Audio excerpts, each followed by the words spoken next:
Shalom chers auditeurs de l'émission Kanguka, mon nom est Chris Dikumana. Aujourd'hui nous sommes lundi. Vous allez suivre la première partie avec le serviteur de Dieu Estras Biranguza et moi je vais continuer dans la deuxième partie.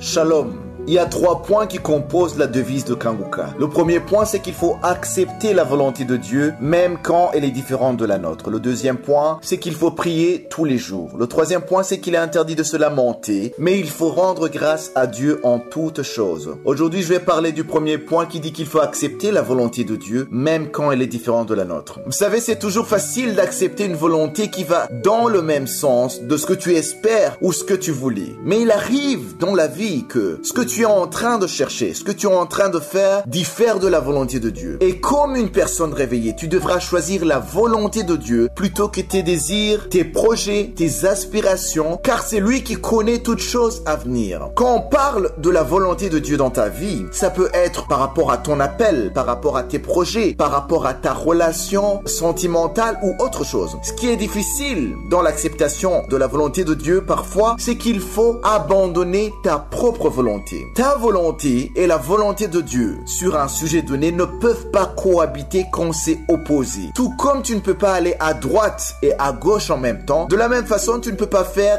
la volonté de Dieu et ta propre volonté quand elles ne sont pas alignées. Si ces volontés ne vont pas dans le même sens, tu dois faire un choix. Soit tu vas faire ta volonté ou tu vas faire la volonté de Dieu. Mais comme une personne qui est réveillée, il faut choisir la volonté de Dieu. C'est ce qui est arrivé à la femme de Lot. Dieu, avant de détruire Sodome et Gomorrhe, il a donné l'occasion à Lot et à sa famille de quitter la ville. La volonté de Dieu, c'était de leur sauver la vie. Vous pouvez lire toute l'histoire dans Genèse chapitre 19. Au verset 17, il est écrit « Après les avoir fait sortir ». Ici, on parle de 2 anges de l'Éternel. L'un d'eux dit « Sauve-toi pour ta vie, ne regarde pas derrière toi et ne t'arrête pas dans toute la plaine. Sauve-toi vers la montagne de peur que tu ne périsses. » Vous savez, quand Dieu te communique sa volonté, il ne va pas seulement te donner un titre ou te dire que ma volonté c'est ceci. Il va aussi te dire ce qu'il faut faire et ce qu'il ne faut pas faire. En d'autres mots, il y a des étapes à suivre. Le fait d'accepter seulement la volonté de Dieu ne suffit pas. Il faut accepter la volonté de Dieu et faire tout ce que Dieu te demande pour sa réalisation dans ta vie. Ici, la femme de Lot voulait survivre à la volonté que Dieu allait envoyer sur Sodome et Gomorrhe. Elle a accepté la volonté de Dieu, mais ça ne s'arrête pas là, ça ne suffit pas. Au verset 17, on voit les instructions que l'ange a données. Il a dit « Sauve-toi », mais voici ce qu'il a ajouté. « Ne regarde pas derrière toi, ne t'arrête pas dans la plaine, sauve-toi vers la montagne de peur que tu ne périsses. » Comme j'ai dit, il y a des étapes à suivre pour arriver à la volonté de Dieu. Et quand l'un des anges a donné ses instructions à Lot, son épouse l'a entendu également. Mais à cause peut-être des attaches qu'elle avait à Sodome, à cause de ce qu'elle avait abandonné pour faire ce que Dieu voulait, leur disait donc pour sauver leur vie, à cause des amis qu'elle laissait à Sodome, à cause des richesses, des biens qu'elle laissait derrière elle, la femme de Lot a quand même regardé derrière. Elle a regardé en arrière alors que l'ange leur avait interdit cela. Et elle fut changée en statue de sel. On peut lire cela dans Genèse chapitre 19 verset 26. Il est écrit « La femme de Lot regarda en arrière et elle devint une statue de sel. » En fait, son corps courait dans une direction pour sauver sa vie, mais son cœur était resté à Sodome. Et c'est pour cela qu'elle a regardé en arrière quand la ville a commencé à être détruite. Je t'exhorte aujourd'hui de toujours regarder devant toi en cherchant à accomplir la volonté de Dieu. À partir du moment où tu acceptes la volonté de Dieu, laisse derrière toi tes propres volontés qui diffèrent de ce que Dieu veut sur ta vie et avance sans regarder en arrière.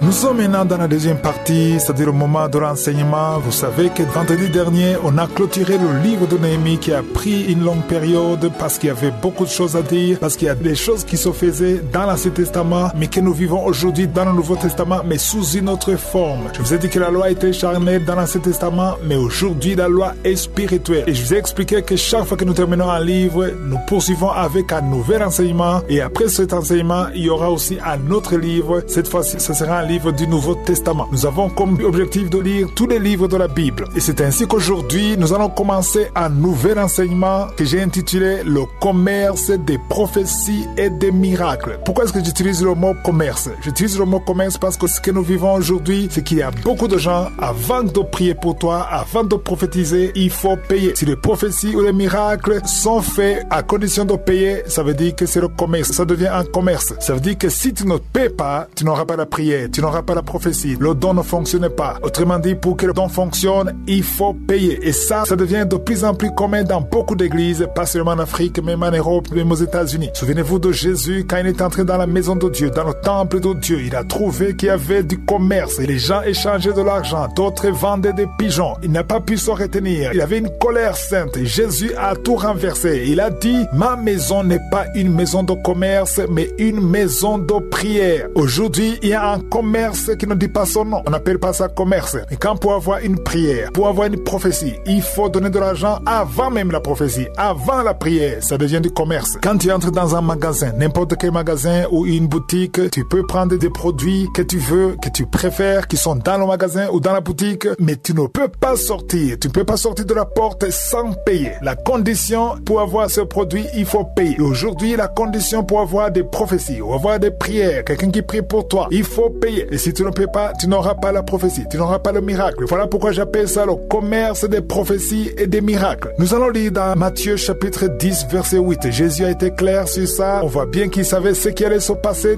dans l'avenir. Il a dit, au verset 8, il disait à ses disciples, mais ça nous concerne aujourd'hui aussi, il a dit, guérissez les malades, ressuscitez les morts, purifiez les lépreux. Ici, il leur donnait le pouvoir de prier pour les malades pour qu'ils soient guéris, le pouvoir de prier pour les morts pour qu'ils soient ressuscités, le pouvoir de purifier les lépreux. Ça dit que même si Jésus n'était pas là, il les a laissé le pouvoir. Il a même dit chasser les démons. Donc ça dit qu'on peut chasser les démons au nom de Jésus et les démons vont fuir. Mais ce qui est intéressant ici au verset 8, c'est la fin de ce verset. Il a dit, vous avez reçu gratuitement, donné gratuitement. Ça c'est très important. Jésus dit, vous avez reçu gratuitement. C'est-à-dire qui vous a donné? C'est Dieu qui vous a donné. Au nom de Jésus, vous avez eu le pouvoir de prophétiser. Vous avez eu le don de prophétiser, le don de prier pour les malades. Et ce don a été donné gratuitement. Personne n'a acheté le don de prier pour les malades, le don de prophétiser, c'est gratuit. Et comme vous l'avez reçu gratuitement, Jésus dit, vous aussi, vous devez le donner gratuitement. Donc quand tu exiges de l'argent, c'est contre la volonté de Dieu, c'est contre la parole de Dieu. Dans cet enseignement, on va en parler. Ce n'est pas seulement le don de prophétie ou de guérir, même le don de chanter. Il y a beaucoup de dons que le Saint-Esprit donne. Dans cet enseignement, je vais parler des dons du Saint-Esprit. Parce qu'il y a des dons du Saint-Esprit et d'autres dons qui ne sont pas du Saint-Esprit. Ce ne sont pas ceux dons dont je parle. Je parle des dons du Saint-Esprit. Tout don du Saint-Esprit est un don qui est reçu gratuitement. Et la condition pour utiliser ce don, c'est de donner gratuitement. Quand tu exiges de l'argent, avant d'exercer ce don, ça devient du commerce. Ça dit qu'il faut acheter ça. Mais c'est injuste parce que toi aussi, tu n'as pas acheté. Il n'y a aucun commerçant qui fait les affaires sans vouloir le profit. Il veut le bénéfice. Pour avoir le bénéfice, tu considères l'argent que tu as dépensé pour avoir le produit et tu mets une marge de bénéfice. Mais quand c'est gratuit, là, tu n'as aucune raison de vendre ça. Voilà pourquoi nous allons parler de ce don et j'espère que ça va aider beaucoup de serviteurs de Dieu et même ceux qui m'écoutent parce que c'est ce qui se passe aujourd'hui à notre époque. Certains le font inconsciemment, d'autres le font parce qu'ils voient les autres le faire, mais nous allons voir ce que la parole de Dieu dit. Qu'est-ce que la parole de Dieu dit sur ce sujet? Si quelqu'un doit te donner de l'argent pour que tu pries pour lui, il va te donner de l'argent pour que tu chantes pour la gloire de Dieu, pour que tu pries pour lui s'il est malade, ça devient du commerce. Tu as reçu gratuitement, tu dois donner gratuitement.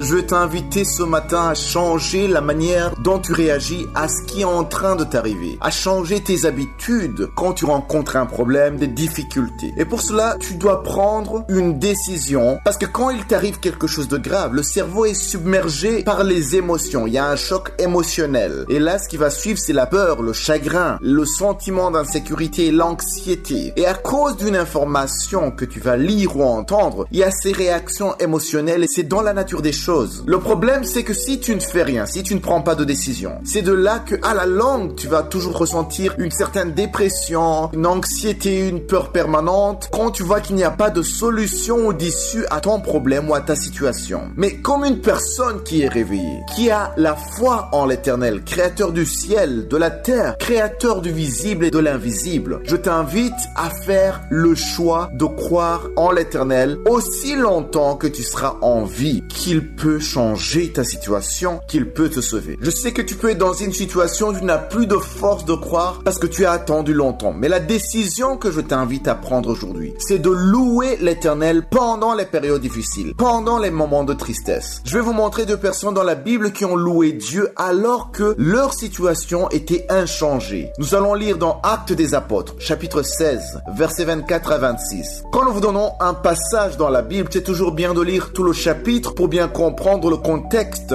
et ce qui s'est passé. Entre le verset 16 et 23, on parle d'une servante qui avait un esprit de python et qui pouvait deviner beaucoup de choses et cela procurait beaucoup de gains, de l'argent à ses maîtres. Quand cette servante a vu Paul, elle a commencé à le suivre en disant que c'est un serviteur de Dieu. Je vais faire une petite parenthèse ici. Cette servante disait vrai. Peut-être même qu'elle est allée plus loin en donnant d'autres informations. Mais je veux souligner qu'elle n'était pas prophète. Elle devinait à cause de l'esprit de python qui était en elle. Elle ne prophétisait pas, elle ne donnait pas de parole de connaissance. La parole de Dieu nous dit qu'elle avait un esprit de python. Il faut donc faire attention à toute information correcte ou toute sorte de prophétie qu'on peut vous dire sur votre vie qui est correcte ne veut pas forcément dire que ça vient de Dieu. Le diable aussi peut révéler ça. La parole de Dieu nous dit dans 1 Thessaloniciens chapitre 5 versets 20 à 21. 1 Thessaloniciens chapitre 5 versets 20 à 21. Ne méprisez pas les prophéties, mais examinez toutes choses, retenez ce qui est bon. C'est-à-dire qu'on a la possibilité, on a le droit de ne pas accepter ou recevoir ce qui n'est pas bon. Retenez ce qui est bon. Le mot-clé, c'est vraiment examiner. Et Paul, après avoir examiné, et comme il avait le discernement, il savait bien que ce que disait cette servante ne venait pas de Dieu. Et du coup, il a chassé cet esprit. Et cette servante ne pouvait plus deviner. Et ses maîtres étaient en colère à tel point qu'ils ont fait battre Paul et l'ont jeté en prison. Donc dans Actes des Apôtres chapitre 16 verset 25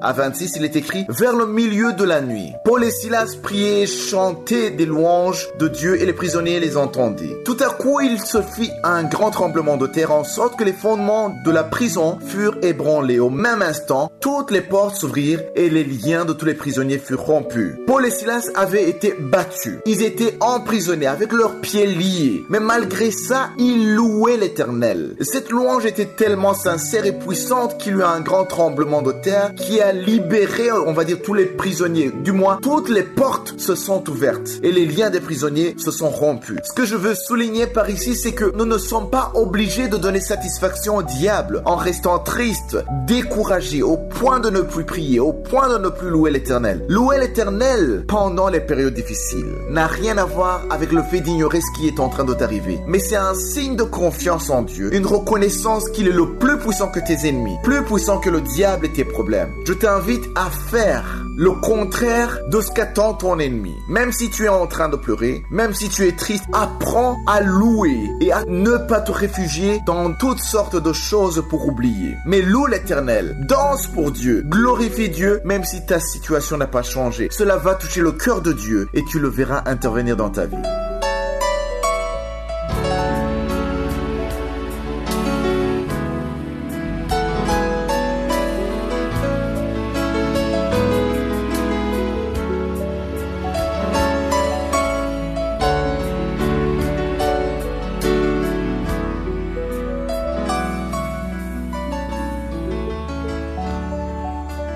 Nous sommes maintenant dans la deuxième partie, c'est-à-dire le moment de l'enseignement, et nous continuons l'enseignement que j'ai commencé hier. Et le titre de l'enseignement, c'est le commerce des prophéties et des miracles. J'ai parlé du mot commerce parce que c'est ce qui se passe aujourd'hui. Il y a des prières et des prophéties que tu ne peux pas avoir sans payer au préalable. Donc les gens exigent que tu payes avant même la prophétie, avant la prière. Tu es malade, pour compris pour toi, il faut d'abord payer. Il n'y a aucune différence que quelqu'un qui entre dans un magasin pour avoir le produit, il faut payer à la porte. Tu ne peux pas sortir sans payer. Mais pourtant, dans Matthieu 10, verset 8, Jésus a dit, guérissez les malades, ressuscitez les morts, purifiez les lépreux, chassez les démons. Vous avez reçu gratuitement, donnez gratuitement. Donc ça dit que quand tu pries pour quelqu'un qui est malade, quand tu prophétises, donne une prophétie, tu le fais parce que tu as reçu le don. Et celui qui t'a donné le don, il te l'a donné gratuitement. Il exige que tu dois donner toi aussi gratuitement. C'est comme si je te donnais un bus gratuitement. Je te donne le bus, je te donne les clés, je te dis qu'il faut transporter les gens et que personne ne doit payer. Mais toi, tu en profites. Puisque tu as le volant, tu commences à demander les gens de payer avant d'entrer, alors que moi, le propriétaire du bus, je t'ai dit qu'il faut donner ça gratuitement. Donc, c'est ce qui se passe aujourd'hui. Il y a deux catégories. Il y a la première catégorie des serviteurs de Dieu qui exigent de l'argent avant d'avoir le miracle, avant d'avoir la guérison, avant d'entendre la prophétie. C'est-à-dire que même s'ils font une conférence de guérison et des miracles, pour entrer, tu dois payer. Pour être dans son bureau, il faut payer. Ça, c'est la première catégorie. Tu peux pas entendre une prophétie sans payer d'abord. Ça, c'est la première catégorie. Et la deuxième catégorie, ce sont ceux qui connaissent le verset de Matthieu 10, verset 8. C'est-à-dire qu'ils n'exigent rien avant la prophétie. Tu viens pour la première fois, tu as la prophétie, tu es malade, ils prient pour toi sans te demander de l'argent. Mais si tu ne paies pas, la deuxième fois, tu n'auras pas droit au miracle ou à la prophétie. Ça, c'est la deuxième catégorie. Mais tous les deux, ils sont en dehors de Matthieu 10, verset 8 qui dit, vous avez reçu gratuitement, vous devez donner gratuitement. Si tu vas dans un magasin et tu vois un produit, tu veux sortir avec ce produit, tu ne peux pas traverser la porte de sortie sans payer. Dans de grands magasins, il y a même des alarmes. Même les sécurités qui sont là, s'ils sont distraits, ils seront alertés que quelqu'un est sorti sans payer. Donc tu dois payer avant d'avoir le produit. Le produit dont je parle ici, c'est quoi? Je parle du don de Dieu, le don de guérir les malades, le don de chanter, le don de prophétiser. Tu dois pas exiger à quelqu'un de payer avant d'utiliser le don que Dieu t'a donné. Parce que celui qui te l'a donné, il exige que tu le donnes gratuitement. Et s'il faut d'abord payer, ça devient du commerce. D'où le titre, le commerce des miracles et des prophéties. Dans cet enseignement, je veux que les serviteurs de Dieu comprennent que tu dois tout donner gratuitement, même si les gens ne te bénissent pas en retour, même s'ils ne te donnent rien, parce que tu le fais à cause de celui qui te l'a donné. Et si Dieu voit ta fidélité, même si les gens que tu bénisses ne te bénissent pas en retour, Dieu saura comment te bénir à sa façon. Mais toi, tu dois être fidèle. Nous allons maintenant ouvrir la Bible. Nous allons lire dans Actes chapitre 8. Dans Actes chapitre 8, on va lire à partir du verset 9, où on voit un certain Simon qui était magicien. Lui, il faisait la magie. Les gens étaient étonnés. Les gens étaient impressionnés par ce qu'il faisait. Vous avez vu les magiciens à la télévision? Ils peuvent multiplier des billets, l'argent, puis ils multiplient quelque chose. Tu lui donnes un œuf, il te donne 3 œufs, des choses comme ça, des choses qui dépassent l'entendement. Beaucoup de gens sont étonnés par la puissance des magiciens. Mais j'aimerais vous dire que les magiciens utilisent la puissance du diable, la puissance des ténèbres. Ce n'est pas la puissance de Dieu. Et Simon était habitué à la magie. Mais Philippe est venu prêcher l'évangile. Il a commencé à annoncer la bonne nouvelle. Au verset 12, on parle de Philippe qui annonce la bonne nouvelle du royaume de Dieu et du nom de Jésus-Christ. Et les hommes et les femmes se convertissaient et étaient baptisés. Simon lui-même, au verset 13, on dit que Simon lui-même crut. Il a été baptisé et il suivait Philippe partout. Il voyait avec étonnement les miracles et les grands prodiges qui s'opéraient. Et au verset 14, on parle des apôtres Pierre et Jean qui sont venus soutenir Philippe et ils ont commencé à prier pour les gens pour qu'ils soient remplis du Saint-Esprit. Et Simon, l'ancien magicien, il connaissait la puissance du Saint-Esprit. Il savait qu'à partir du Saint-Esprit, il y a des miracles, beaucoup de choses s'opèrent. Et au verset 18, on nous parle de Simon qui proposait de l'argent parce qu'il voulait acheter la puissance qui permettait aux gens d'être remplis du Saint-Esprit. Il était habitué au commerce parce que lui était magicien. Il croyait que même dans le Seigneur, c'est comme ça. Lui, il était innocent, il était ignorant, mais aujourd'hui, il y a des serviteurs de Dieu qui font ça, qui font du business avec les dons que Dieu leur a donnés.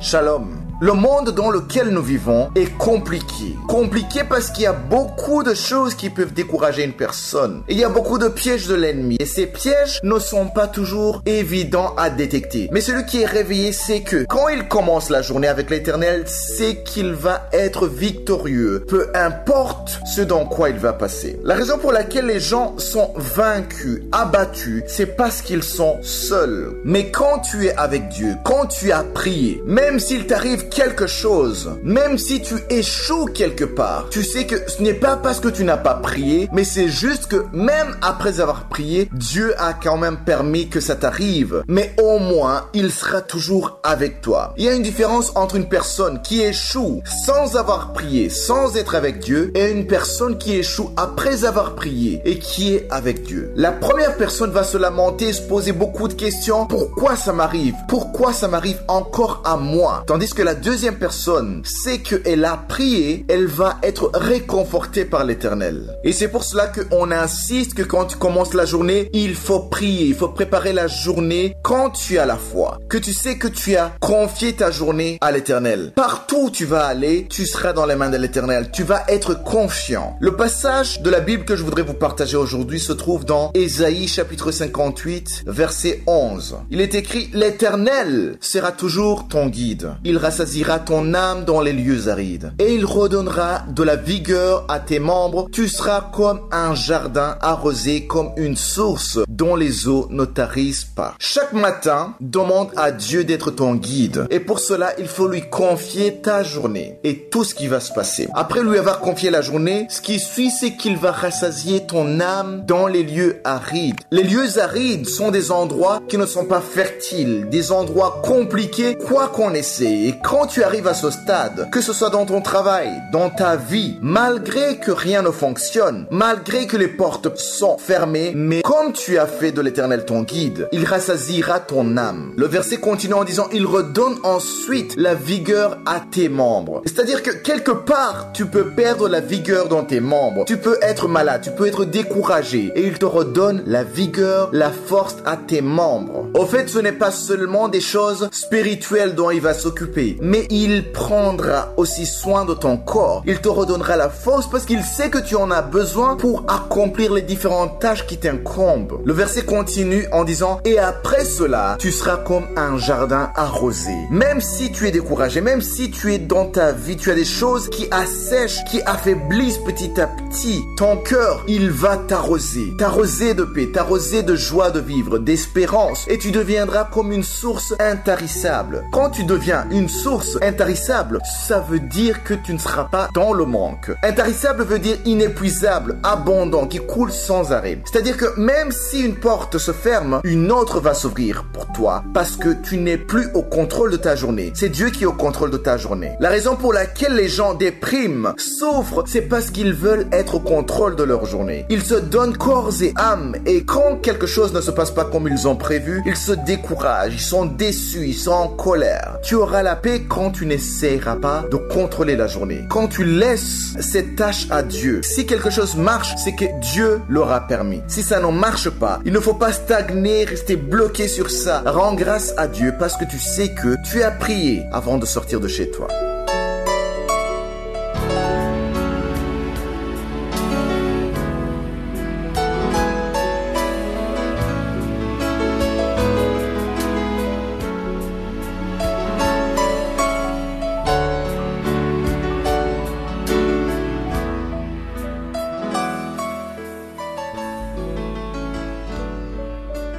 Nous sommes maintenant dans la deuxième partie, c'est-à-dire le moment de l'enseignement. Nous continuons avec l'enseignement que j'ai intitulé « Le commerce des prophéties et des miracles ». J'ai commencé cet enseignement lundi et je vous disais qu'aujourd'hui, des gens utilisent les dons qu'ils ont reçus de Dieu. Ici, je parle particulièrement des dons spirituels et ils utilisent ces dons en exigeant de l'argent. C'est-à-dire que quelqu'un ne prophétise pas sans que tu lui payes. Quelqu'un ne peut pas prier pour toi si tu ne le payes pas. Donc, si la condition est le paiement, donc ça devient un commerce. Ici, je dois clarifier que si quelqu'un prie pour toi, si quelqu'un utilise un don pour te bénir, s'il prie pour toi, s'il prophétise, s'il fait quelque chose pour toi et que tu es conduit par le Saint-Esprit pour le bénir, la parole de Dieu n'est pas contre ça. Ce que je suis en train de parler, c'est quand la condition est de payer pour bénéficier d'un don spirituel. Le don spirituel est gratuit selon Matthieu 10, verset 8. Jésus a dit, vous avez reçu gratuitement, vous devez donner gratuitement. Mais c'est très mauvais de commercialiser le don spirituel. Essayez de gagner de l'argent à travers le don spirituel. Le don spirituel peut ouvrir des portes. Le don spirituel peut bénir beaucoup de gens. Quelqu'un peut venir te bénir parce que tu as un don, mais n'exige pas de l'argent pour exercer le don. Tu dois exercer le don même si personne ne te donne quoi que ce soit, parce que tu le fais pour le Seigneur, et le Seigneur qui t'a donné son don saura comment te bénir. Si par exemple tu fais du commerce des vêtements, tu vends des vêtements, tu vends des produits informatiques, tout ce que tu vends, tu peux pas donner ça à quelqu'un s'il ne te paie pas, parce que tu as acheté ça de l'argent. Mais quand tu as un don, tu n'as pas acheté ce don, Dieu te l'a donné, et celui qui te l'a donné t'a demandé de donner ce don, d'exercer ce don sans exiger de l'argent. Alors pourquoi est-ce que tu exiges de l'argent alors que le propriétaire du don te demande d'exercer ce don sans exiger un paiement? Et aujourd'hui, j'aimerais aussi parler du don de chanter, parce qu'il y a beaucoup de chrétiens qui ont un don de chanter et ils exigent l'argent avant de chanter. Il va souvent dans des conférences, dans des croisades, quelqu'un dit « Je ne peux pas venir chanter si tu ne me paies pas ». Et vous négociez. Et s'il n'est pas content du montant que tu lui donnes, il ne vient pas. Et il ne se rend pas compte qu'il est en train de négocier avec un don qu'il a reçu gratuitement et que le vrai propriétaire de son don lui demande de donner ça gratuitement. C'est pour cela que j'aime beaucoup quand je vois des conseils chrétiens où on entre gratuitement sans payer. Mais maintenant, je vais aussi m'adresser aux chrétiens qui aiment les conseils chrétiens. Quand tu vas dans les conseils chrétiens, il faut avoir la mentalité qui est transformée. Vous savez que je parle beaucoup sur le changement de mentalité. N'y va pas juste pour recevoir. Aujourd'hui, les chrétiens vont dans des concerts juste pour recevoir. C'est bien de recevoir, c'est bien d'être béni. Mais toi aussi, si tu es mûr spirituellement, tu dois penser à donner quelque chose. S'il y a des concerts, la sonorisation, la salle qu'on loue, toutes ces choses, les hôtels, les billets d'avion, ça coûte énormément, ça coûte beaucoup d'argent. Et quand tu sais que ça coûte beaucoup d'argent, quand tu vas là-bas, tu vois que quelqu'un exerce son don de chanter, que toi tu n'as pas, mais toi tu as quelque chose. Si tu es mûr spirituellement, tu te dis que tu vas contribuer. Un bébé spirituel est content, il reçoit et il est satisfait. Mais quelqu'un qui est mûr spirituellement, il donne. Prions pour la croissance spirituelle. Ne va pas dans les rencontres et rien que pour recevoir.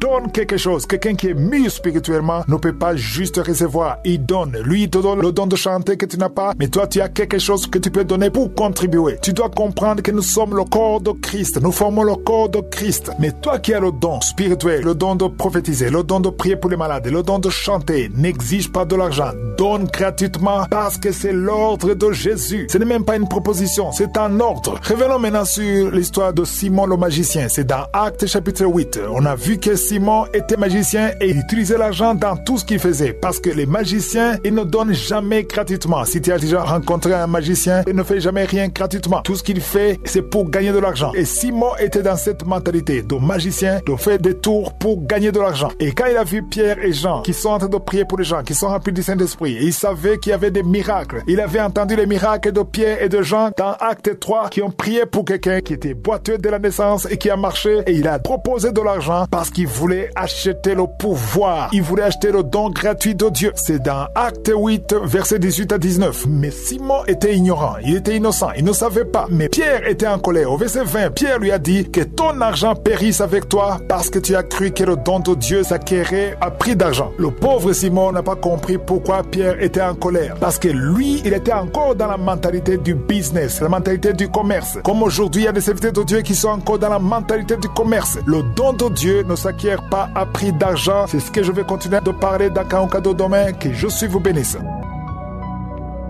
Je vous salue tous, chers auditeurs de l'émission Kangouka. Mon nom est Chris Nkumana. Aujourd'hui, nous sommes jeudi. Nous continuons avec le même enseignement sur le changement de mentalité. Je rends grâce à Dieu pour les témoignages, pour les gens qui nous témoignent combien leur vie a changé à travers cet enseignement sur le changement de mentalité. C'est bien de parler des choses spirituelles, c'est bien d'étudier les livres bibliques, mais aussi nous devons parler des choses réelles de la vie de tous les jours. Les enfants de Dieu sont souvent à l'extrême dans les choses spirituelles et sont déséquilibrés quand il s'agit de la vie de tous les jours. Nous devons apprendre à changer notre mentalité conformément aux principes de Dieu. Le diable travaille beaucoup sur nos pensées. Il sait comment nous manipuler et il utilise une arme puissante qui est l'égoïsme. Le diable utilise souvent l'égoïsme. Dans notre nature charnelle, nous sommes égoïstes. Les humains sont égoïstes. Et ces enseignements sur le changement de mentalité nous poussent à dépasser l'égoïsme et de penser aux autres. La parole de Dieu nous pousse à penser aux intérêts des autres. Ne pense pas seulement à tes intérêts. Dans Philippiens Philippiens chapitre 2, verset 4, il est écrit que chacun de vous, au lieu de considérer ses propres intérêts, considère aussi ceux des autres. C'est là où il y a le problème. Quand tu n'as pas encore changé de mentalité, tu ne penses qu'à toi-même. Et quand tu penses à toi, tout est centré sur toi. Ce sera difficile même d'entendre la parole du Saint-Esprit. Le Saint-Esprit parlera, mais tu ne vas pas entendre parce que tu es tellement concentré sur toi-même.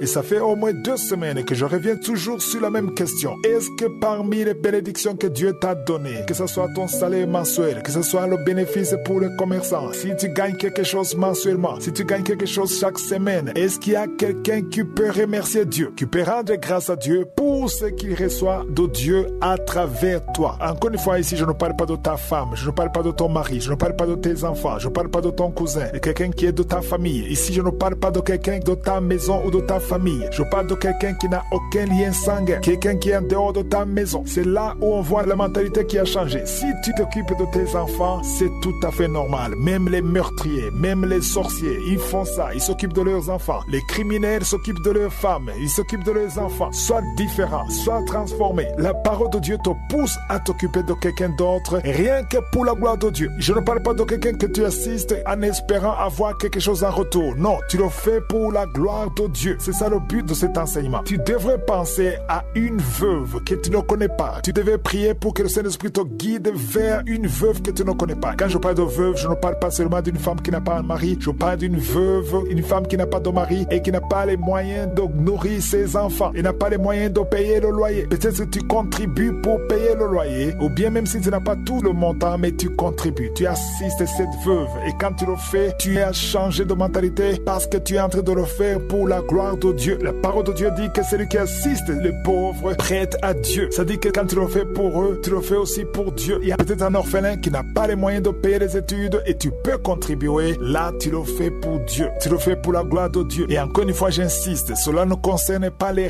riches. Toi, là où tu es, tu as certainement quelqu'un qui est en dessous de toi que tu peux faire quelque chose pour lui. Il y a toujours quelque chose que tu peux faire pour quelqu'un d'autre. C'est ça le but de cet enseignement. La parole de Dieu nous dit dans 1 Pierre 4, verset 10 que nous devons être des dispensateurs et non des conservateurs. Je vais lire le verset. Il est dit, comme de bons dispensateurs des diverses grâces de Dieu, que chacun de vous mette au service des autres le don qu'il a reçu. Ici, on nous parle de dispensateurs. Soyez des dispensateurs et non des conservateurs. Beaucoup de chrétiens sont des conservateurs. Tu gardes tout pour toi. Mais si Dieu t'a donné quelque chose, dispense, donne aux autres. Ici, je ne parle pas seulement de l'argent. Ça peut être la position que tu occupes, là où tu travailles. Et tu vas te servir Dieu en étant juste envers tout le monde, en rendant des services sans rien attendre en retour, mais tu le fais pour Dieu. Souvenez-vous d'Esther, elle a sauvé son peuple parce qu'elle était la reine. C'était la position qu'elle a, elle a utilisé la position qu'elle avait pour la gloire de Dieu. Et ce qu'il faut comprendre ici, c'est que tout ce que tu as, tout ce que Dieu t'a donné, tu peux être une bénédiction pour les autres. Ne pensez pas à vous-même, ne soyez pas égoïste. Nous sommes naturellement égoïstes dans la chair, mais il faut combattre cet esprit d'égoïsme et faire quelque chose pour les autres. Parce que la parole de Dieu nous dit que nous devons être des dispensateurs. Un dispensateur, c'est quelqu'un qui donne. Comme je l'ai dit au début, quand tu ne penses qu'à toi, tu ne peux pas voir les problèmes des autres. Tu vois les problèmes des autres quand tu t'intéresses aux autres. Et si tu comprends cela, tu vas prier pour que le Saint-Esprit te guide pour faire quelque chose pour la gloire de Dieu. Ici, je ne parle pas seulement des veuves, je ne parle pas seulement des orphelins, je parle aussi de l'œuvre de Dieu. Si tu as changé de mentalité, tu vas penser à contribuer à l'avancement du royaume de Dieu. Tu vas prier en demandant au Saint-Esprit de te guider. Qu'est-ce que je peux faire pour l'œuvre de Dieu? Tu vas prier pour qu'il y ait un serviteur de Dieu que tu puisses assister, soutenir l'œuvre de Dieu, soutenir l'évangélisation, rien que pour la gloire de Dieu, parce que Dieu t'a béni pour que toi aussi tu sois une bénédiction pour les autres et pour son royaume. Je vais continuer à en parler jeudi de la semaine prochaine.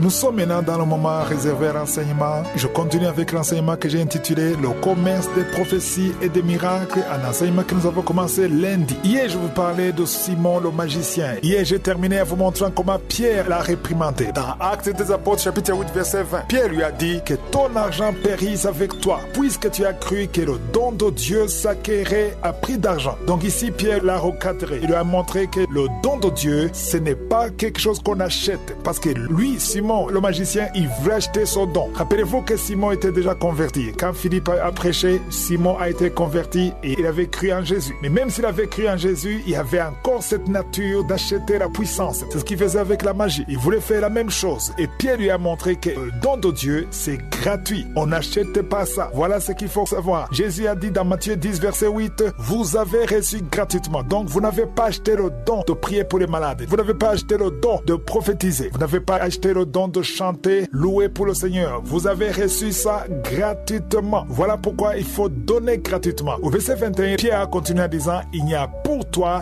ni part ni lot dans cette affaire. De quelle affaire parle-t-il? De l'affaire de l'œuvre de Dieu. C'est-à-dire que tu n'as ni part ni lot, car ton cœur n'est pas droit devant Dieu. Qu'est-ce qu'il a voulu dire par là? Ton cœur n'est pas droit devant Dieu. Le cœur de Simon n'était pas droit devant Dieu parce qu'il voulait utiliser le don de Dieu en échange avec l'argent. Autrement dit, ceux qui exigent de l'argent avant de prier, avant de chanter, avant de prophétiser, leur cœur n'est pas droit devant Dieu. Ce n'est pas une insulte, c'est ce qui est écrit dans la parole de Dieu. Le don que tu as reçu, tu dois donner gratuitement. Si tu ne veux pas donner gratuitement, ton cœur n'est pas droit devant Dieu. Alors, qu'est-ce qu'il faut faire? Au verset 22, il dit, répands-toi. Si ton cœur n'est pas droit devant Dieu, il faut te repentir. Il a dit, répands-toi donc de ta méchanceté. C'est de la méchanceté d'exiger de l'argent avant de donner la parole de Dieu. C'est de la méchanceté d'exiger de l'argent avant de louer, de chanter pour la gloire de Dieu. C'est de la méchanceté d'exiger de l'argent avant de prier pour les malades. Tu dois donner gratuitement. Si tu ne fais pas ça, c'est de la méchanceté et il faut te repentir. C'est ce qui est écrit dans Acte 8, verset 22. Il dit, répands-toi donc de ta méchanceté et prie le Seigneur pour que la pensée de ton cœur te soit pardonnée, s'il est possible. Ça, c'est très important. Au verset 23, il dit, car je vois que tu es dans un fiel amer et dans les liens de l'iniquité. C'est là au verset 24 que Simon l'a supplié en disant, priez vous-même le Seigneur pour moi, afin qu'il ne m'arrive rien de ce que vous avez dit. Ce verset 24 m'a vraiment touché. J'ai eu de la compassion pour Simon. Le pauvre, il ne savait pas. Lui, il a dit naturellement, il croyait qu'on peut acheter le don de Dieu, comme lui acheter la puissance de la magie chez les sorciers ou chez Satan. Mais lui, il était innocent. Voilà pourquoi il a compris en disant, priez pour moi. Là, il s'est repenti. Il a compris que le don de Dieu, la grâce de Dieu ne se vend pas. Quelle est la grande leçon ici? Il faut apprendre que personne n'a le droit, dans l'œuvre de Dieu, avec le don du Saint-Esprit, tu n'as pas le droit de vendre ou d'utiliser le don du Saint-Esprit comme une marchandise pour avoir de l'argent. Si quelqu'un veut te bénir, il peut te bénir. Je vais plus tard vous montrer que c'est accepté dans la Bible que tu puisses bénir en serviteur de Dieu, bénir quelqu'un qui a un don. Mais celui qui a un don n'a pas le droit d'exiger de l'argent pour exercer le don qu'il a reçu. Non, tu n'as pas le droit. Jésus a clairement dit, tu as reçu gratuitement, tu donnes gratuitement. Si quelqu'un est guidé par le Saint-Esprit pour te bénir, il peut le faire. Mais ce n'est pas une obligation. Si tu as un don de chanter, n'exige pas de l'argent avant de chanter. Si tu as un don de prier pour les malades, n'exige pas de l'argent avant de prier pour les malades. Si tu as un don de prophétiser, n'exige pas de l'argent avant de prophétiser. Même si on ne te donne rien, continue d'exercer le don. Parce que le don est fait pour être exercé pour le peuple de Dieu, même si on ne fait rien, même si on ne te donne rien en échange. Toi, ton travail, c'est de donner, c'est de dispenser ton don pour la gloire de Dieu. Je veux vous raconter un peu ce qui m'est arrivé. Un jour, j'ai approché deux sociétés de télécommunications au Burundi et j'ai demandé la création d'un bandeau ou un bouquet sur le téléphone pour que ceux qui veulent télécharger le bouquet puissent le faire gratuitement. Ils m'ont expliqué qu'ils ne peuvent pas faire ça gratuitement parce qu'ils m'ont expliqué que ça leur coûte de l'argent et c'est normal, ça se comprend. Eux, ils sont dans le business et ils m'ont proposé de partager le bénéfice, 50% pour eux, 50% pour Kanguka. Je leur ai dit que je ne peux pas prendre cet argent et je veux donner gratuitement. D'où ils ont pris leurs 50% et les 50% de Kanguka a été gratuit pour permettre aux gens de télécharger à moins cher. Pourquoi j'ai fait ça? Parce que je voulais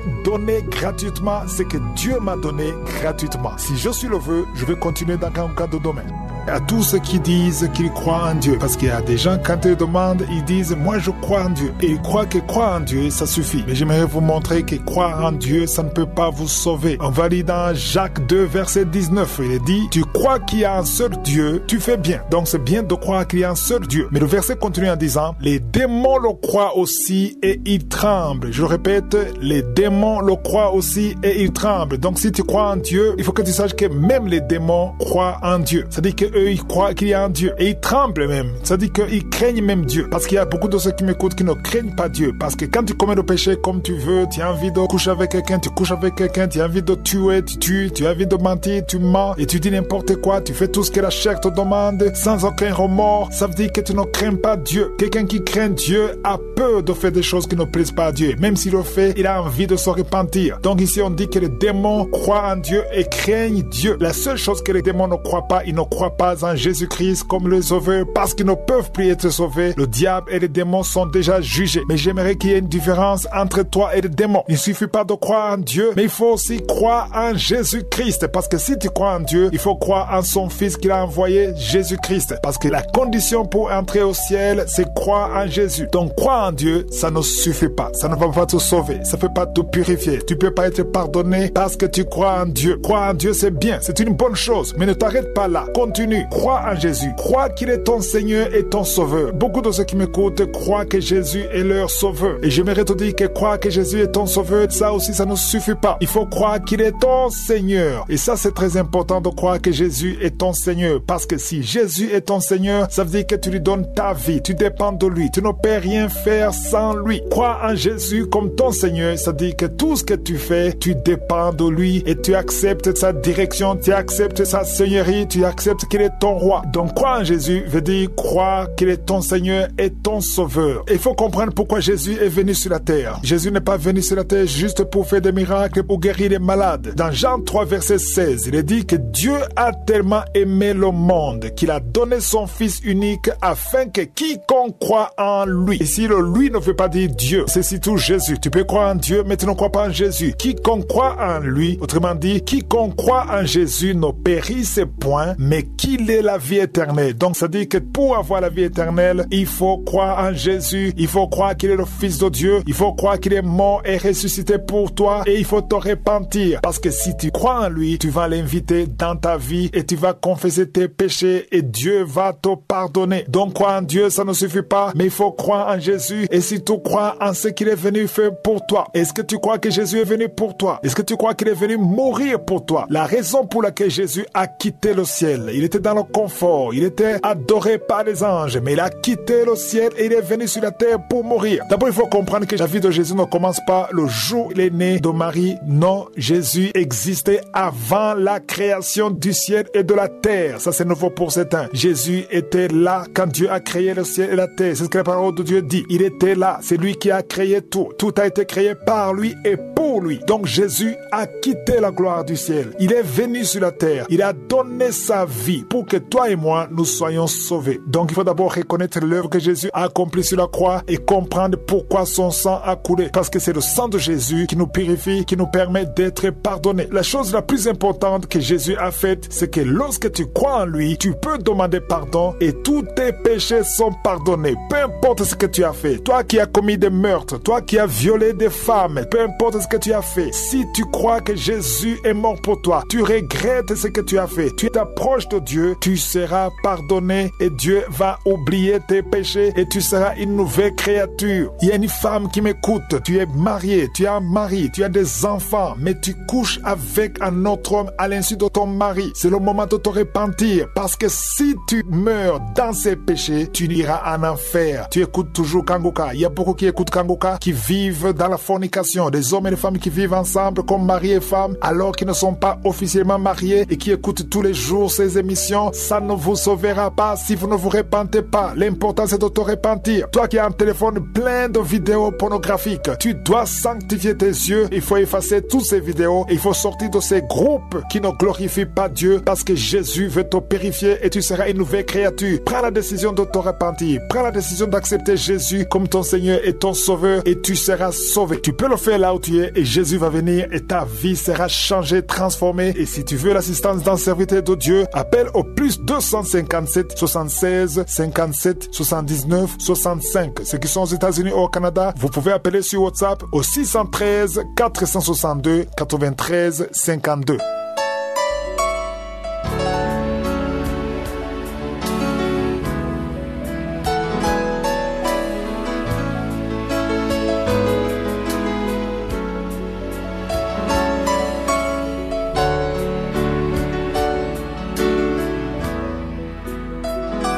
Nous sommes maintenant dans le moment réservé à l'enseignement. Nous continuons avec l'enseignement que j'ai commencé lundi de la semaine passée. Un enseignement que j'ai intitulé « Le commerce des prophéties et des miracles ». Je suis en train de montrer comment l'évangile aujourd'hui est devenu comme le commerce. Pourquoi je parle de commerce? Parce que quand tu exiges que quelqu'un paie l'argent avant la prophétie, avant la prière, ça veut dire que c'est devenu du commerce. Le commerce ou le business, c'est quand l'échange est basé sur l'argent. Je vous ai montré dans Matthieu 10, verset 8, où Jésus dit « Vous avez reçu gratuitement, donnez gratuitement ». Mais ce n'est plus le cas aujourd'hui dans plusieurs cas. Voilà pourquoi je donne cet enseignement afin qu'on sache ce qui est dans la parole de Dieu. Parce qu'à force de voir des choses à gauche à droite, on croit que c'est comme ça que ça doit être. Mais ce n'est pas ça le plan de Dieu, ce n'est pas ça la volonté de Dieu. Et cela ne concerne pas seulement la prophétie et la prière pour les malades ou les miracles. C'est pas seulement ça. Tout don que tu as du Saint-Esprit, je dis bien un don qui vient du Saint-Esprit, y compris le don de chanter, le don de louer, le don d'adorer. Ça aussi c'est un don qu'on doit exercer gratuitement. Aujourd'hui, ce n'est pas le cas parce que parfois pour chanter, il faut négocier combien il faut payer et tu dois payer à l'avance pour que la personne puisse chanter, sinon la personne ne chantera pas. Mais il faut comprendre que ce don est du Saint-Esprit et tu ne dois pas exiger de l'argent avant d'exercer le don du Saint-Esprit. Mais il faut comprendre que quand quelqu'un organise un concert, par exemple, un concert chrétien pour louer Dieu, il a dépensé beaucoup d'argent. Il y a la sonorisation, il y a la salle, il y a le billet d'avion, il y a l'hôtel, il y a beaucoup de choses. Et ça, c'est compréhensif. Mais le problème, c'est qu'il exige de l'argent et il explique que c'est pour payer tout ça. Normalement,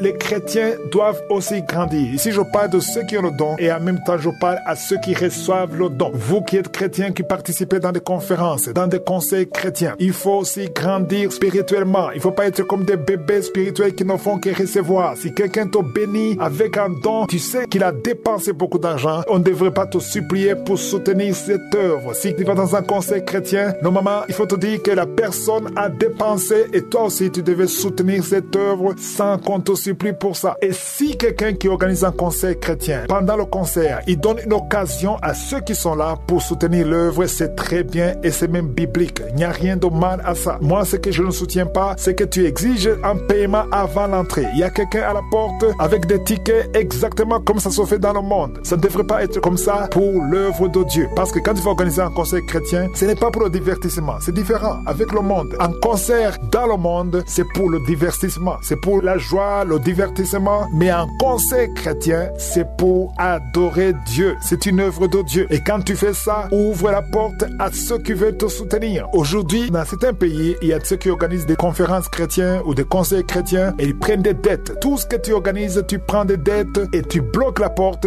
pour que les gens paient afin que tu puisses rembourser les dettes. Et ça ne devrait pas être comme ça. Parce que quand tu organises une œuvre comme ça, il faut que tout le monde ait accès à cette œuvre pour la gloire de Dieu. Ici, quand je parle de tout le monde, je parle des pauvres et des riches. Il ne faut pas que les riches soient privilégiés parce qu'ils sont riches ou parce qu'ils ont les moyens. Et ça ne demande pas d'être riche. Ici, je parle particulièrement de ceux qui sont chômeurs. Quelqu'un qui est chômeur, qui n'a pas de travail, qui n'a même pas l'argent du transport. Il ne faut pas qu'il soit condamné à ne pas participer dans un séminaire chrétien, dans un conseil chrétien, dans une conférence chrétienne parce qu'il est fauché ou il est chômeur. Parce que Jésus a dit que tu as reçu gratuitement, tu donnes gratuitement. Donc, il faut que quelqu'un qui est pauvre, qui est chômeur, qui n'a pas les moyens, lui aussi ait la chance d'entrer et louer Dieu avec ceux qui ont les moyens. Et ceux qui ont les moyens devraient aussi participer en soutenant l'œuvre, que ce soit un conseil, que ce soit une conférence, il faut soutenir. C'est ça la parole de Dieu. Et c'est difficile de prêcher ça en Afrique parce que les Africains, nous avons un problème. Les Africains en général, je ne parle pas d'un seul pays, les Africains en général, nous avons grandi dans une mentalité de recevoir. On veut recevoir, on ne veut pas donner. Mais il faut donner pour la gloire de Dieu et aussi permettre à quelqu'un qui n'a pas les moyens qu'il puisse aussi participer dans des activités chrétiennes. Un jour, dans un pays, quelqu'un est venu m'a montré un dépliant d'un serviteur de Dieu qui est venu pour une conférence chrétienne. Et il m'a dit que pour entrer, il faudra payer, je crois, $30. Et je lui ai dit, moi je peux avoir $30. Et quelqu'un qui est chômeur, qui n'a pas les moyens, qui ne peut pas trouver les $30, comment est-ce qu'il va entrer? Il m'a dit, il ne peut pas entrer parce qu'il y a quelqu'un à la porte et il faudra avoir un reçu, il faudra payer, sinon tu n'entres pas. Et quand il me disait ça, pour lui c'était normal. Je lui ai posé une question. Est-ce que tu ne trouves pas que c'est injuste qu'il ne puisse pas entrer alors que lui aussi a besoin de ses richesses spirituelles, de ses révélations, tout ce que tu m'expliques, lui aussi a besoin de ça. C'est lui qui est chômeur, qui n'a pas les moyens. Mais la réponse qu'il m'a donnée m'a étonné. Il m'a dit, si le chômeur savait combien de choses il gagnerait dans cette conférence, il ferait tout pour venir, pour trouver l'argent. Je lui ai posé la question, est-ce que tu veux qu'il vole ou qu'il prenne une dette? Et je lui ai dit, ça c'est injuste parce que Jésus a dit, vous avez reçu gratuitement, donnez gratuitement. Et le serviteur de Dieu qui venait pour la conférence, c'était un multimillionnaire qui est venu avec un jet privé. Tout ça pour vous montrer combien combien l'évangile est en train de devenir un commerce, ce qui est contraire à la parole de Dieu. Si je suis le vœu, je vais continuer à en parler lundi de la semaine prochaine et demain c'est le jour de la prière pour les malades. Passez un excellent week-end.